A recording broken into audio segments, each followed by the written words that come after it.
Halo semuanya, anak-anak ibu yang soleh dan soleha. Assalamualaikum warahmatullahi wabarakatuh. Gimana kabarnya? Semoga baik-baik aja ya. Kemarin kan habis libur, ya kan? Nah, kembali lagi di kelas geografi untuk kelas 10 bersama Ibu Suko. Yeay.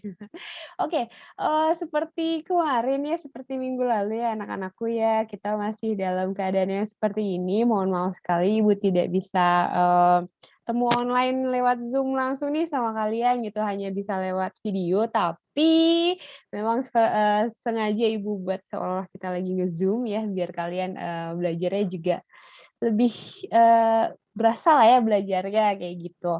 Oke, langsung aja nih, kita ke materi berikutnya, yaitu masih di bab 1, yaitu pengetahuan dasar geografi, tapi kita lanjut ke, materi berikutnya, ke subbab berikutnya. Sebelumnya Ibu mungkin review sedikit kali ya untuk, materi yang udah kita bahas minggu lalu. Ibu share screen dulu sebentar. Oke, sudah kelihatan ya? Semoga udah kelihatan. Oke, masih ngebahas tentang pengetahuan dasar geografi, kita KD1, nah atau bab 1. Kalau minggu lalu kita udah ngebahas tentang geografi, apa sih arti geografi ya kan, menurut, Yunani, bahasa Yunani, geografi itu terdiri dari 2 kata, geo atau geos, sama aja, dan juga graphian yang artinya adalah, kalau geo itu bumi, kalau graphian itu gambaran. Ya kalau bisa disimpulkan, geografi adalah gambaran tentang bumi. Kita udah ngebahas ya soal ini ya, dan juga udah tahu pengertian, geografi menurut para ahli, terus juga secara umum geografi seperti apa pengertiannya, dan juga Ibu juga, udah meminta kalian untuk menyimpulkan sendiri apa sih, geografi itu gitu, menurut kalian gitu, supaya pakai bahasanya kalian sendiri gitu, supaya kalian lebih memahami. Mungkin dengan, hasil pemikiran kalian, "Ini kalau geografi menurut pengertianmu apa?" Gitu.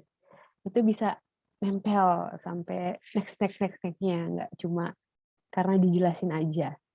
Oke, kemarin juga kita udah ngebahas tentang objek studi geografi, yaitu objek material sama objek formal. Cara ngebedainnya kalau objek material itu adalah, fenomena yang dikajinya atau materi yang dikajinya gitu ya. Sedangkan kalau objek formal itu lebih ke sudut pandang atau cara menganalisis fenomena tersebutnya. Itu bedanya material sama formal. Nah, selanjutnya ini udah ya. Selanjutnya adalah aspek-aspek geografi, Ibu juga sudah menjelaskan aspek-aspek geografi itu ada apa aja, cuma ada 2 ya, dan kenapa ada klasifikasi aspek-aspek geografi ini sebenarnya tujuannya untuk penyederhanaan ruang lingkup geografi aja, karena ruang lingkup geografi itu luas banget gitu kan, yang kemarin Ibu bahas salah satunya adalah geosfer gitu kan, lapisan geosfer. Makanya dibagi 2 nih aspek geografi, yaitu ada aspek fisik sama aspek sosial. Kalau aspek fisik ya namanya juga fisik ya berkaitan sama alamnya, sama gejala-gejala geosfernya. Nah, sedangkan kalau sosial, pokoknya kalau ada kaitannya sama sosial itu berkaitan sama manusia.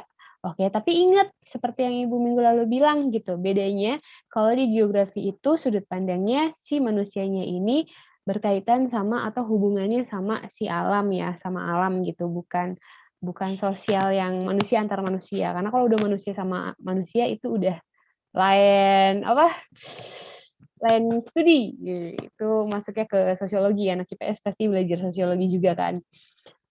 Nah, ini aspek fisik salah satunya ingat aja air, tanah, api, udara, tapi apinya dihapus ya, kalau ada apinya Avatar, jokes yang sama kayak minggu lalu, nggak apa-apa lah ya. Oke, terus juga ada aspek sosial berkaitan sama manusia, manusia sama alam, manusia sama pekerjaannya tapi berkaitan sama alamnya. Jadi pokoknya manusia dengan segala sisi keruangannya, kayak gitu. Nah, itu aja yang kemarin, yang sudah kita bahas. Sekarang ada quick quiz time, yeay! Nah, ini Ibu mau nginfoin ke kalian, ini baru permulaan, nanti ke depannya bakalan ada soal-soal kayak gini lagi, akan ada soal-soal interaktif seperti ini. Jadi jangan sampai kalian skip-skip videonya, atau bahkan atau bahkan cuman dengerin doang tapi nggak nonton videonya gitu, karena akan ada kuis-kuis seperti ini. Silakan sekarang kalian, ambil gadget kalian lewat handphone atau boleh ini di-screenshot dulu nanti dikerjainnya, setelah selesai. Eee, Pokoknya ini jangan sampai nggak dikerjain karena ini masuk nilai gitu ya. Nah jangan lupa, ini lewat Quizizz, kalau kalian, familiar sama Quizizz, berarti tinggal langsung kerjain aja ya gitu, langsung bisa. Tapi kalau misalnya nggak familiar, boleh dicoba-coba dulu, tapi ingat ya setiap bermain kuis ini, harap pakai nama dan kelasnya, karena ini akan masuk ke nilai penugasan, oke? Dan namanya jangan yang aneh-aneh ya, kalau misalnya namanya aneh-aneh nanti Ibu nggak bisa kasih nilainya. Ya, di-scan barcode-nya atau boleh ini di-screenshot atau dicatat, link-nya ada di situ. Sini ya, ada di sini. Bisa kalian catat, ayo silakan yang mau langsung boleh, nanti juga nggak apa-apa. Oke, kita lanjut ya. Nah, kemarin kita juga udah ngebahas ruang lingkup geografi dan juga cabang-cabang ilmu geografi. Sekarang kita akan masuk ke konsep dasar geografi atau konsep esensial geografi. Nah, konsep esensial geografi atau konsep dasar geografi ini ada 10. Wah, banyak banget, tapi nggak apa-apa. Walaupun banyak, tapi insya Allah mudah dimengerti kok gitu. Karena konsep geografi ini bisa dibilang ya ada di sekitar kalian gitu. Kalian pasti secara nggak sadar sudah melakukan konsep geografi ini gitu. Nah, dimaksud dengan konsep geografi itu apa sih gitu? Pola abstrak yang berkaitan dengan gejala-gejala nyata tentang geografi. Ya, namanya juga abstrak ya. Jadi kayak ya makanya kalian nggak ngeh gitu kalau udah ngelaksanain gitu. Tapi Ibu yakin sih setelah kalian belajar ini ya konsep geografi ini pasti setiap yang kalian temuin gitu atau kalian ngelakuin sesuatu gitu, pasti langsung inget nih, "Wah ini kan konsepnya geografi nih, ini konsepnya geografi." Because geography is everywhere. Ibu udah pernah kasih tahu ya waktu kita awal-awal pertama. Oke, yang pertama ada 10 konsep ya tadi Ibu udah bilang ya. Yang pertama itu adalah konsep lokasi. Konsep ini mengacu pada kedudukan suatu objek, jadi kayak lokasinya dia ada di mana gitu. Dan lokasi ini cuma ada 2 jenis ya, ada lokasi mutlak sama lokasi relatif. Namanya juga relatif, kalau relatif berarti bisa berubah-berubah sewaktu-waktu. Sedangkan sorry, sedangkan kalau mutlak itu nggak bisa berubah. Dan kalau mutlak ini biasanya berkaitan sama letak koordinat suatu tempat. Letak koordinat itu ingat ya, letak koordinat itu adalah garis lintang sama bujur ya, sesuai sama garis lintang dan bujur.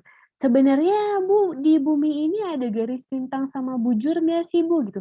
Ya kalau misalnya dilihat dari jauh kenampakan buminya gitu ya, kalau misalnya kalau kita dari luar angkasa ya garisnya nggak ada gitu. Makanya sebenarnya lintang sama bujur itu dikatakan sebagai garis hayal lintang sama bujur. Dan fungsi dari garis lintang sama bujur ini sebenarnya adalah ini, untuk menentukan lokasi suatu tempat.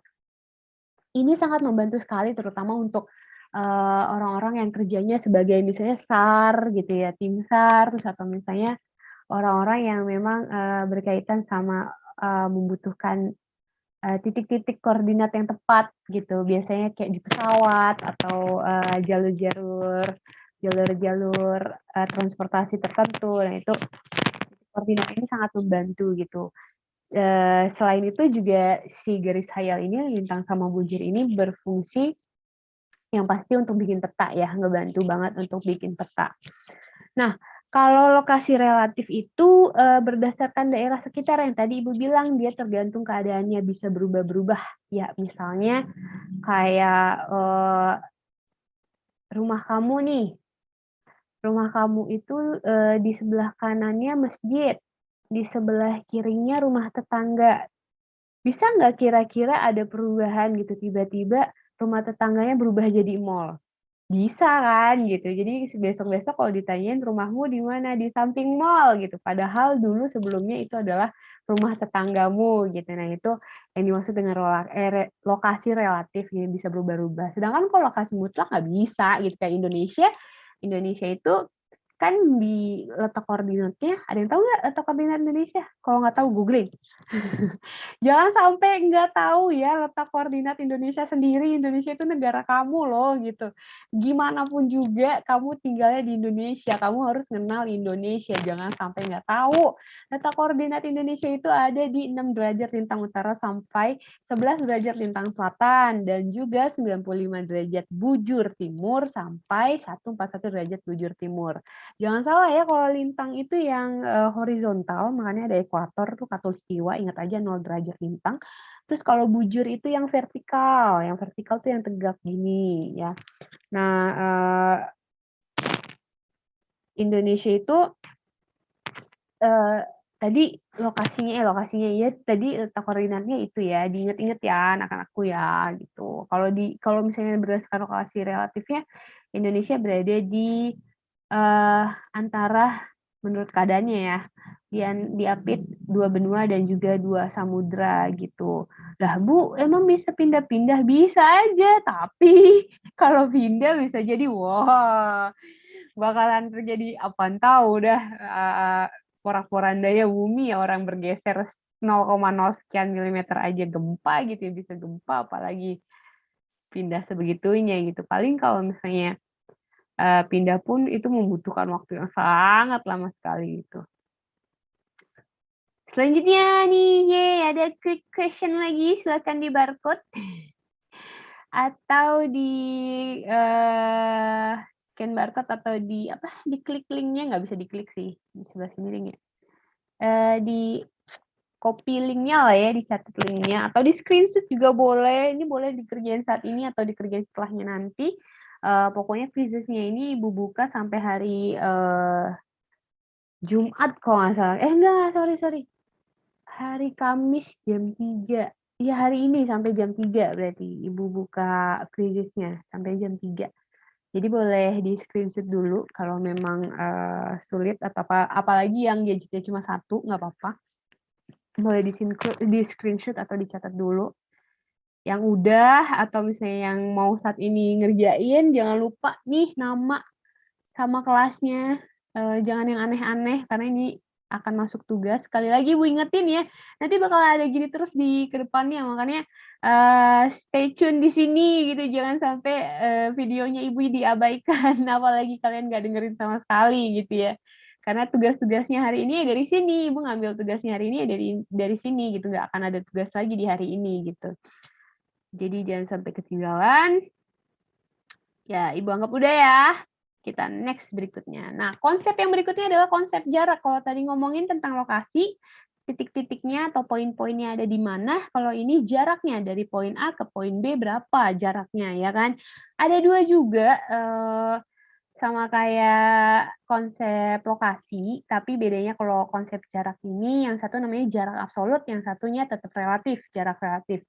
Nah, kalau namanya jarak absolut sama juga kayak lokasi mutlak tadi, ini ada satuan ukur pastinya ya. Kalau tadi kan juga, lokasi mutlaknya kan lokasi pasti ya, berdasarkan titik koordinat, kalau ini berdasarkan satuan panjang. Tahu kan satuan panjang? Kalau nggak tahu satuan panjang itu km, hm, m, dm gitu. Salah ya Ibu.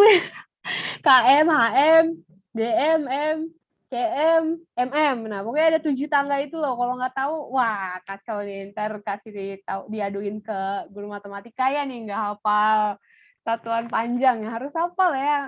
Nggak hafal sih, itu kayak tahu dan paham gitu. Karena itu sehari-hari loh kita nemuin yang namanya satuan panjang gitu kan. Kilometer, ya kan. Terus juga paling sering kalau misalnya ngomongin jarak itu kilometer, meter, sama sentimeter ya. Terus satu lagi adalah jarak relatif. Jarak relatif itu diukur dengan pertimbangan rutenya. Biasanya diukur berdasarkan waktu atau enggak biaya. Contohnya kayak misalnya rumah Ibu kan di Pasar Rebo. Kalau misalnya ke SMA 55 itu sekitar 45 menit jaraknya gitu, jarak tempuhnya. Jadi itu yang disebut sebagai jarak relatif. Jadi berdasarkan waktu atau biayanya. Kayak misalnya kalau kalian lihat di Gojek ya atau di Google Map atau enggak ini aja. Sekarang kalian buka nih Google Map-nya masing-masing. Nih ya, Ibu juga deh mau buka Google Maps sebentar ya. Nih Ibu kasih unjuk, Google Map, mana yang sebut dengan, apa namanya, jarak absolut sama jarak relatif. Maps, wait ya. Kalian bisa sambil buka juga iniannya, apa namanya, Google Maps kalian kalau misalnya bisa. Nah, di situ ada direction kalau nggak salah. Aduh, agak lama ya. Sebentar Ibu pause dulu deh.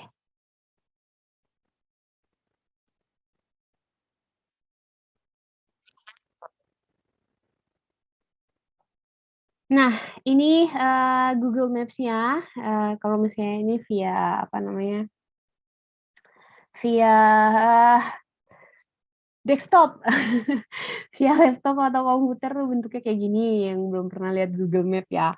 Ini kalau misalnya, di handphone juga klik pilihan nih yang rute ini atau direction, bahasa Inggrisnya, diklik aja titik awal kita mau di mana, kalau Ibu di rumah Ibu, terus Ibu mau ke SMA 55, nah ini dia sekolah SMA 55. Nah, tadah!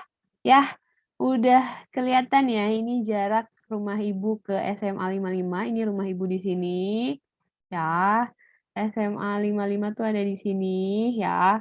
Nah, dari sini, ini kan ada pilihan-pilihannya ya, pilihan rute-rutenya ya. Nah, dari sini sebenarnya kalian bisa ngelihat yang mana jarak absolut, mana jarak, relatif nih. Nah, misalnya aku pilih yang ini ya.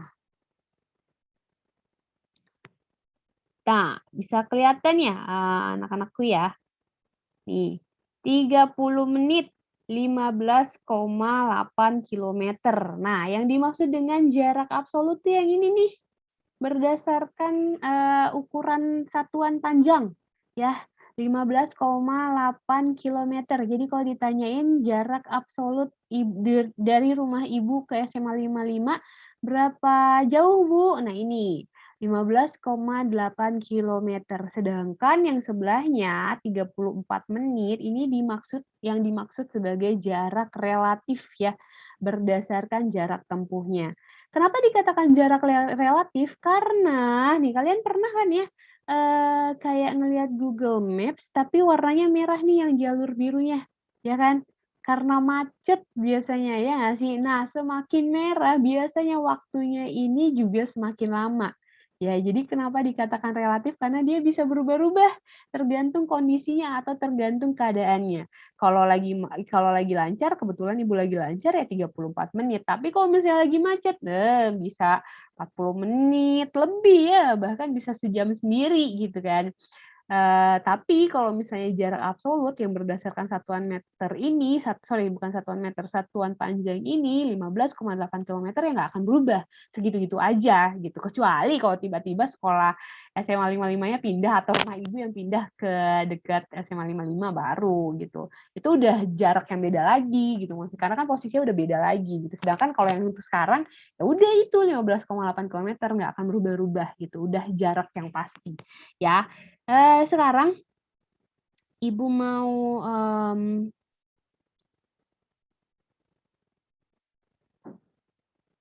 balik lagi ke yang tadi, ini udah paham ya?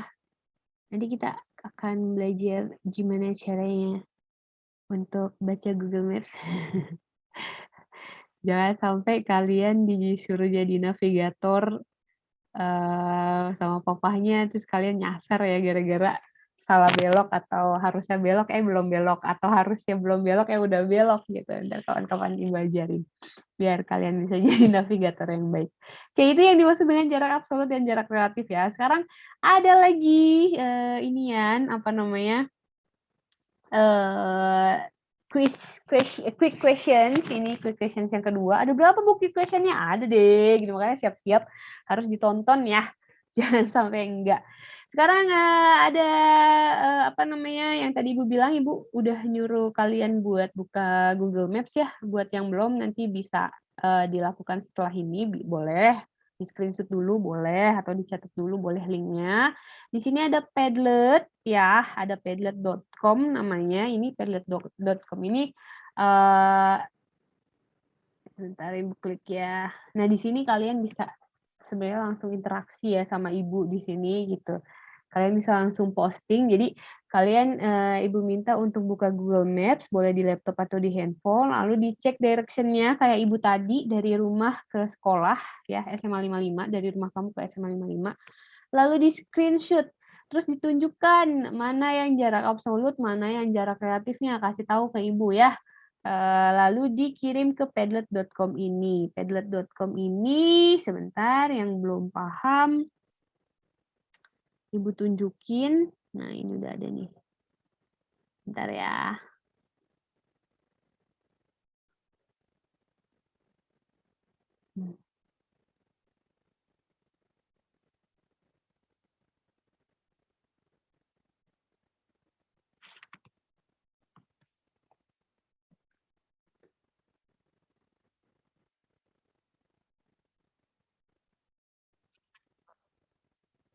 Nah, nanti bentukannya kayak gini kalau yang buka di desktop, kalau buka di HP sama aja cuma bentuknya lebih kecil aja. Tapi sama kok fungsinya gitu. Coba dilihat di sebelah kanan bawah kalian, apa pokoknya di bagian bawah ini ada tanda positif kayak gini, tanda plus kayak gini.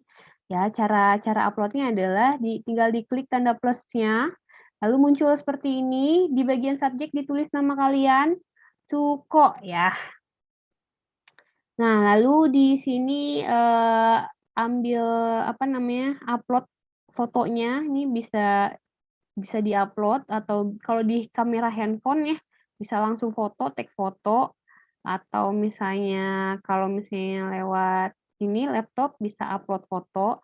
Yang tadi nih, yang ini di-screenshot. Tunggu Ibu screenshot dulu, udah. Yang maps-nya tadi di-screenshot, lalu wait a minute. Nah, ini dia. Lalu di-upload di sini, klik upload atau pakai kamera ya. Tadi kalau lewat handphone bisa langsung pakai kamera, langsung difoto atau di-screenshot ya. Nggak bisa difoto deh, di-screenshot ya. Di-screenshot. Sebentar ya, agak lama Ibu pause dulu.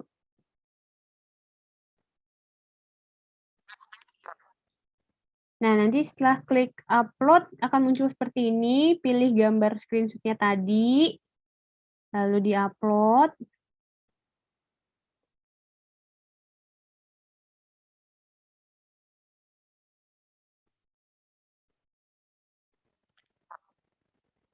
Nah, kalau udah di-upload seperti ini, wah ini ada mukanya Ibu ya. Di sini di write something-nya dikasih tahu gitu ya, jarak absolutnya berapa. Ya, terus jarak relatifnya berapa ya, kasih tahu ke Ibu. Nah, ini namanya jangan lupa dikasih apa namanya, kelas, misalnya kelas 10 IPS berapa gitu ya, atau kelas 10 MIPA berapa gitu ya, ditulis. Nah, terus setelah ini ditulis terus diupload dan namanya juga udah dikasih nama, klik publish deh. Dadah, nanti akan muncul di sini nih ya. Nanti akan muncul di sini. Nanti juga hasil dari teman-teman kalian juga satu persatu akan muncul nih di kanan kiri kalian ya. Nah, setelah ini udah deh bisa di-close lagi karena udah otomatis ke-save di sini, oke? Ibu lanjutkan lagi ya materinya yang tadi. Oke, sudah kelihatan? Semoga sudah. Itu tentang jarak, konsep jarak, yaitu konsep jarak absolut dan juga konsep jarak relatif ya, biar kalian tahu nih gitu, selama ini pasti kalian udah pernah menggunakannya kan gitu ya, tapi kalian nggak sadar kalau ternyata itu adalah konsep geografi. Selanjutnya adalah konsep keterjangkauan ya, namanya keterjangkauan ini berkaitan sama mudah atau tidaknya sesuatu itu dapat digapai atau diraih atau dijangkau gitu ya. Kalau di geografi lebih ke aksesibilitasnya gitu, aksesnya menuju ke sana mudah atau mudah atau sulit gitu kan ya. Di sini ada kemudahan atau kesulitan untuk mencapai suatu objek. Ini ada 2 contoh gambar ya, ini ada 2 gambar objek wisata nih, ada yang tahu ini di mana? Yang atas? Ada yang tahu? Ada yang tahu? Ini kalau misalnya kalian pernah jalan-jalan ke daerah Jawa Timur, di daerah dekat Malang, ada namanya, tempat wisata yang masih belum banyak dijamah orang ya, namanya Pulau Sempu. Kenapa masih sulit dijamah orang sorry, kenapa masih jarang diketahui orang atau dijamah orang, karena nih, bisa lihat ya di sebelahnya. Ini nih adalah akses menuju Pulau Sempu. Seribet ini ya anak-anakku ya ke Pulau Sempu, tapi katanya sekarang udah rame sih. Tapi Ibu nggak tahu udah bagus, diperbagus atau belum ya. Tapi so far yang Ibu tahu, begini nih, untuk akses menuju ke Pulau Sempunya seribet ini gitu ya. Jadi dia agak sulit dijangkau ke Pulau Sempunya. Jadi konsep keterjangkauannya dia sulit dijangkau untuk menuju ke Pulau Sempu. Berbeda sekali dengan gambar yang satunya, bisa dilihat di sini, ada yang tahu ini di mana? SeaWorld ya, ada yang belum pernah ke SeaWorld? Aduh, kapan-kapan ya kalau misalnya udah buka lagi ya, kalau nggak salah sih, walaupun pandemi masih tetap buka, tapi semenjak PPKM ditutup. Nah, SeaWorld ini ada di daerah Jakarta Utara ya, which mean yang ibarat kata kayak dibandingin wilayah lain, Jakarta memang untuk pembangunan dan termasuk infrastruktur transportasinya ya, yang berkaitan dengan aksesibilitas dan transportasi, itu udah sangat mudah sekali. Menuju ke Ancol aja, kita udah bisa langsung naik Transjakarta. Cuma naik langsung naik doang, duduk ya kalau dapat duduk ya duduk, kalau diri ya diri gitu ya. Paling transit-transit sedikit langsung nyampe. Nggak mesti ngelewatin lumpur-lumpur kayak ke Pulau Sempu, ya kan? Jadi aksesnya sudah mudah sekali. Jadi si Ancol ini sudah mudah dijangkau, keterjangkauan. Itu yang dimaksud dengan konsep keterjangkauan ya. Jadi mudah atau sulitnya kita untuk mencapai suatu objek atau lokasi atau tempat ya. Paham ya anak-anak ya? Nah, selanjutnya adalah konsep morfologi. Yang dimaksud dengan morfologi itu adalah bentuk-bentuk permukaan bumi sebagai proses alam dan aktivitas manusia. Ya, jadi ini sebenarnya lebih poinnya itu di sini nih. Wait. Nih, poinnya itu di sini nih, bentuk-bentuk permukaan bumi ya. Jadi morfologi itu adalah bentuk-bentuk permukaan bumi. Morfologi bumi ada apa aja nih? Nih morfologi bumi nih ada ini, apa ini? Pantai. Ada ini, apa nih? Gunung api. Ada ini juga, gurun. Terus juga ada ini juga, pegunungan es. Nah, ini selain ini sebenarnya banyak banget ya. Ada dataran rendah, dataran tinggi, ada sedimentasi segala macam. Ini hanya contoh-contohnya. Jadi ini adalah bentuk-bentuk dari morfologinya bumi. Oke. Ini yang dimaksud dengan konsep morfologi ya, jadi bentuk-bentuk permukaan bumi, lebih ke situ sih fokusnya. Dan macam-macam. Ada yang tahu ini di mana? Ini di Jogja, dua-duanya di Jogja. Yang satu ini Gunung Merapi, yang satu Parangtritis. Ya. Dan satu sama lain itu morfologinya emang beda-beda gitu, tergantung lokasinya di mana. Selanjutnya, next. Wait.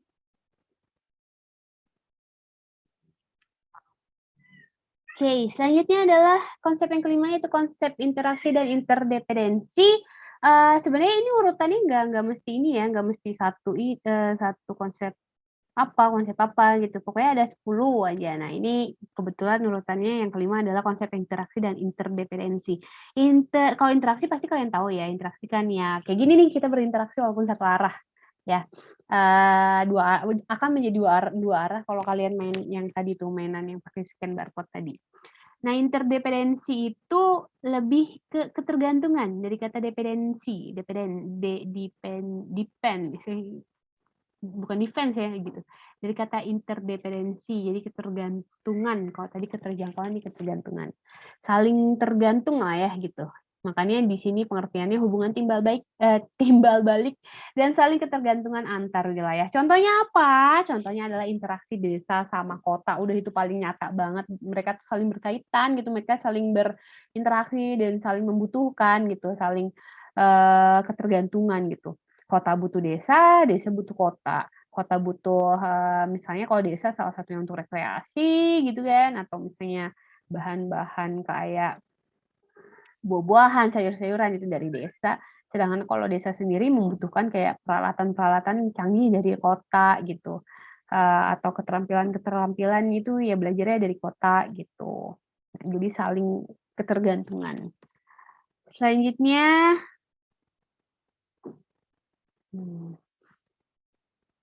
kok nggak bisa next ya? Oh ini dia. Selanjutnya adalah keterkaitan keruangan. Kalau tadi bergantung, yang ini berkaitan. Berkaitan itu ada hubungannya.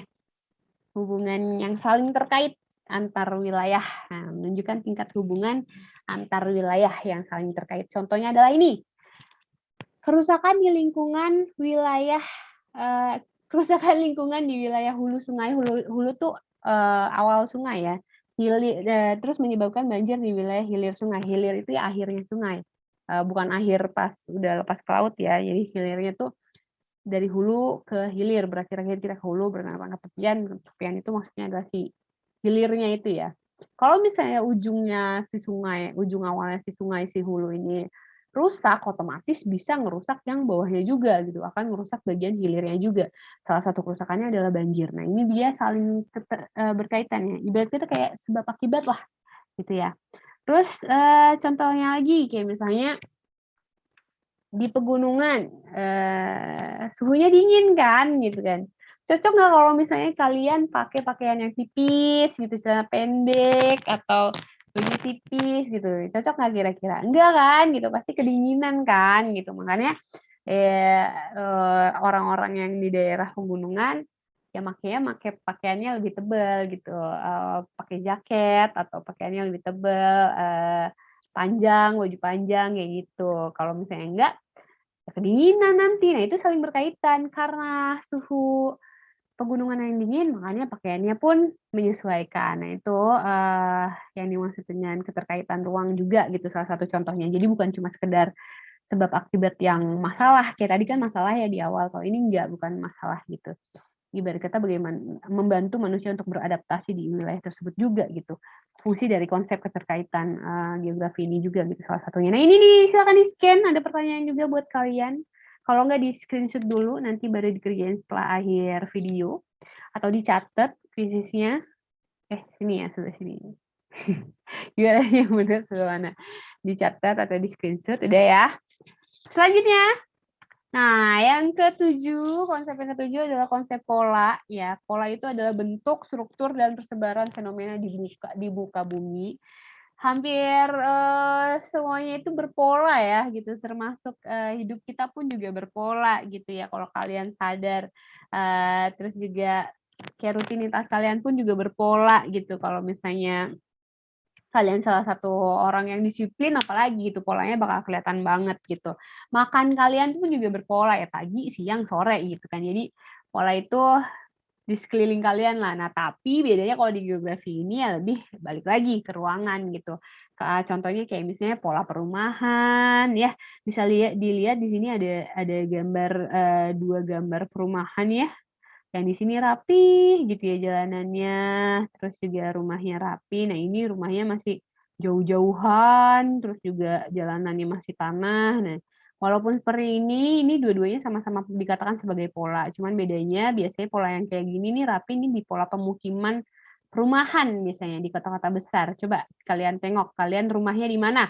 Kalau rumahnya di perumahan pasti, kalau kalian lihat di Google satelit ya, itu pasti rapi banget kayak gini. Tapi kalau misalnya di daerah ya bisa dibilang kayak ibu lah ya, di daerah kampung rumahnya gitu ya, ya pasti kayak ada rumah yang dempet-dempet, ada yang rumah di pinggir kali, segala macam. Kalian bisa cek di Google satelit ya. Jadi manfaatkan teknologi ya anak-anakku sayang ya. Sayang banget kalau misalnya udah canggih itu handphone udah smart, tapi kitanya nggak smart dalam memakai gitu. Itu udah bisa kalian cari tahu apa aja lewat smartphone itu gitu. Jangan sampai user-nya nggak smart, handphone-nya doang yang smart. Nggak akan jadi smartphone kalau misalnya kitanya nggak smart juga gitu. Salah satunya untuk cari tahu, buka Google Satelit gitu, dilihat pola rumah kalian seperti apa. Dan selain perumahan nih, ini yang tadi Ibu bilang nih perumahan rapi ya, Pelemahan tertata secara rapi dan teratur. Ini apa sih, Bu? Nah, ini citra satelit nih. Nanti di next bab kita akan ngebahas tentang ini. Tapi itu masih jauh, nggak usah dipikirin dulu. Nah, selain itu juga ada ini nih, ini kalian juga bakal mempelajarin ini. Ini apa sih, Bu? Kayak cabang-cabang ya, ini sebenarnya adalah pola sungai. Ya, jadi sungai aja punya pola gitu kan. Oke, selanjutnya adalah aglomerasi. Aglomerasi ini sebenarnya lebih ke suatu pengelompokan fenomena pada suatu wilayah, jadi suatu tindakan gitu diaglomerasiin, kecenderungan pengelompokan fenomena pada suatu wilayah. Contohnya itu SCBD, Sudirman ya namanya, BSD. Nah, itu juga salah satu pengelompokan atau aglomerasi. Contohnya juga nih yang paling nyata beberapa waktu lalu nih. Ini ada yang tahu di mana? Kalau nggak tahu, Ibu kasih tahu, ini di Tanah Abang. Dulu itu berantakan kan ya, orang dagang di mana-mana gitu kan ya. Akhirnya dilakukan pengelompokan, jadi disuruh masuk semua ke gedungnya nih orang-orang yang dagang. Makanya jalanannya udah bersih sekarang, udah nggak macet lagi kayak gini gitu. Itu sebenarnya salah satu tindakan aglomerasi ya, salah satu bentuk aglomerasi yang kecil lah ya, nggak besar. Kalau besar kan biasanya kayak satu kota atau satu wilayah yang luas gitu. Ini wilayahnya kecil doang, Tanah Abang, tapi sebenarnya yang dilakukan ini adalah salah satu bentuk dari aglomerasi. Dipusatkan ke satu titik, orang-orang pedagangnya nggak beleberan di sini-sini lagi gitu. Nah, selanjutnya adalah nilai kegunaan. Kalau nilai kegunaan itu adalah value dari suatu tempat gitu. Bagi masing-masing orang tuh berbeda-beda. Ya, kayak contohnya di sini ada pantai, ini namanya Pantai Sawarna di daerah Banten, ada yang pernah ke sana. Ini sama kayak Pulau Sempu, dia masih belum terjamah, tapi katanya sekarang udah banyak ya. Kalau dulu masih belum terjamah dan agak sulit dijangkau, kalau sekarang udah mudah kayaknya aksesnya. Ini lihat aja udah ada pelang namanya ya. Pantai Sawarna itu saya pernah diceritain sama teman saya yang dulu ke sana, tapi belum ada pariwisata. Dulu itu, ya udah biasa aja gitu, bagi orang-orang di daerah sana pun bukan sesuatu hal yang wah gitu, tapi bagi dia yang orang kota datang ke sana tuh itu sesuatu yang wah gitu, wah indah banget gitu, sampai akhirnya ini jadi objek wisata dan akhirnya beralih lagi nih nilai gunanya. Yang sebelumnya jadi pantai biasa aja bagi orang-orang lokal, ini jadi tempat mata pencariannya orang-orang lokal ya di bidang pariwisata. Nah, bagi orang kota tetap yaitu nilai guna si Sawarna ini, Pantai Sawarna ini adalah untuk tempat berekreasi ya. Tempat untuk berlibur, ya untuk happy-happy, untuk fun, untuk pariwisata. Sedangkan kalau untuk warga lokalnya ya buat nyari duit di situ tempatnya. Nah, itu adalah yang dimaksud nilai kegunaan suatu wilayah gitu. Dan nilai kegunaan suatu wilayah ini berbeda-beda di tiap individunya gitu. Bagi orang-orangnya atau bagi masyarakatnya itu beda-beda nilai kegunaannya. Nah, coba ditelah ya, coba ditelisik. Apakah fungsi wilayah tempat tinggal Anda? Ada nggak nih kira-kira yang wilayah tempat tinggalnya di tempat wisata atau di mana gitu? Coba dicek ya. Nah, terus yang terakhir nih, konsep yang terakhir yaitu diferensiasi area. Namanya juga diferensiasi dari kata perbedaan, ya masing-masing area itu memiliki ciri khas tersendiri. Yang paling gampang itu ya contohnya antara desa sama kota ya. Desa sama kota udah jelas banget dari gambar aja udah beda. Yang satu pepohonan, satu lagi gedung-gedung tinggi gitu. Nah, ini yang dimaksud dengan diferensiasi area. Jadi masing-masing wilayah punya ciri khas yang berbeda. Ya kan, punya karakteristik khas yang berbeda. Nah, itu adalah 10 konsep dasar geografi. Nah, ini adalah quick question terakhir anak-anakku, silakan di-screenshot atau silakan langsung di-scan barcode-nya atau dicatat link-nya. Nah, ada pertanyaan di situ masih lewat quizzes juga. Jangan lupa setiap main quizzes harap pakai nama dan kelas yang benar ya gitu. Ya, ini karena soalnya beda-beda jadi kalian harus ngetik namanya ya berulang gitu, klik namanya lagi gitu, klik kelasnya lagi gitu. Karena ini akan masuk nilai penugasan. Sekali lagi untuk hari ini tidak ada penugasan lagi di Google Classroom karena sudah melalui interaksi ini dan melalui video ini sudah langsung masuk penugasannya. Jadi buat kamu yang belum nonton sampai habis dari ulang sana tontonnya karena ini quick question-nya udah berlangsung di tengah-tengah video sebelum-sebelumnya gitu. dan letak-letaknya di mana, ya kalian harus nonton gitu.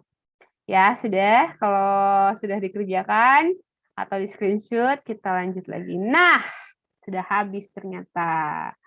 Pendekatan geografi yang tadi akan kita temui di next meeting, di meeting berikutnya atau pertemuan berikutnya. Sampai sini aja dulu, sampai 10 konsep dasar geografi. Apabila ada pertanyaan, boleh tanya di Google Classroom atau misalnya boleh tanya Ibu di chat ya mengenai materi geografi hari ini. Itu adalah konsep-konsep dasar geografi atau 10 konsep esensial geografi yang mana pasti kalian kesehariannya sudah sebenarnya ngelakuin hal itu gitu, tapi baru ngeh sekarang palingnya istilah-istilahnya gitu. Jadi sekali lagi Ibu katakan geografi is everywhere. Geografi is di sekitar kalian gitu. Geografi selalu ada di sekitar kalian. Cuma bagaimana cara kalian memandangnya aja. Itu aja dari Ibu, sudah habis juga materinya. Minggu depan kita akan ke submateri baru, yaitu tentang pendekatan dan prinsip geografi. Yang tadi adalah konsep-konsep dasar geografi. Semoga bermanfaat dan semoga konsep-konsep dasar geografi itu kalian semakin ngeh atau semakin peka gitu ya. Kalau nemuin suatu gejala atau suatu fenomena atau kalian ngelakuin sesuatu gitu langsung ngeh, oh ini konsep ini nih, aku udah ngelakuin konsep geografi yang ini gitu. Oh aku nemuin konsep geografi yang ini gitu. Jadi bisa melekat ya di kehidupan keseharian kalian. Itu aja dari Ibu. Terima kasih semuanya. Mohon maaf apabila ada kekurangan. Sekali lagi kita bakal ketemu kayak gini untuk beberapa minggu ke depan. Sampai kapan Ibu belum bisa ngasih tahu. Yang pasti Ibu mohon banget nih apabila Ibu masih ada kekurangan dan kalian punya kritik atau saran, boleh banget di-share ke Ibu, dikasih tahu ke Ibu. Jangan cuma nge-dislike doang, tapi Ibu nggak tahu apa kekurangannya gitu ya. Kalau misalnya ada yang nge-dislike, kalau misalnya ada yang like pun ya alhamdulillah, makasih banyak. Berarti materi yang Ibu sampaikan tersampaikan dengan baik. Tapi kalau misalnya merasa ini ada yang kurang ya, jangan cuma diem aja gitu, kasih tahu aja ke Ibu. Jangan cuma ya udah ngeklik dislike aja tapi nggak ada kabar apa-apa gitu. Ibu nggak tahu apa-apa gitu. Ya. Oke, aduh kayak udah mulai agak aneh-aneh nih. Udah kedip-kedip laptopnya. Oke, udah itu aja dari Ibu. Sekali lagi, Ibu terbuka sekali untuk kritik dan saran. Kalau misalnya ada kekurangan, mohon di maklumi dan dikasih tahu ke Ibu. Siapa tahu Ibu bisa memperbaikinya dengan baik supaya kalian belajarnya juga nyaman. Wassalamualaikum warahmatullahi wabarakatuh. Jangan lupa yang tadi dikerjain barcode-barcode-nya, link-link quizesnya ya. Nah, kalau misalnya belum di-screenshot, silahkan diulang lagi videonya. Ibu pamit, sampai ketemu next time. Bye-bye. Semangat ya.